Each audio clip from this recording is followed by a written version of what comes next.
41 பேர் மரணம் அடைஞ்சிருக்காங்க.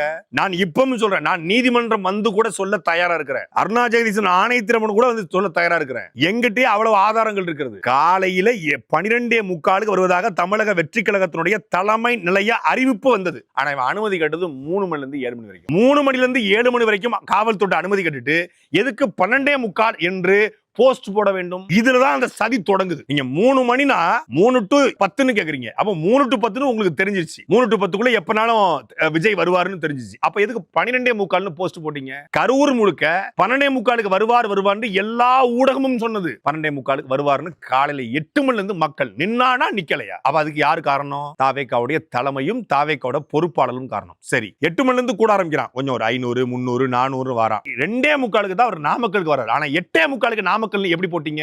8:45 நாமக்கல் செய்தி போட்டது தவறா தவறு இல்லையா? அது சதியா சதி இல்லையா? 8:45 நீங்க நாமக்கல் செய்தி போட அவன் இரவுல இருந்து காத்திருந்தானே, அவனை பற்றி கவலைப்பட்டீங்களா?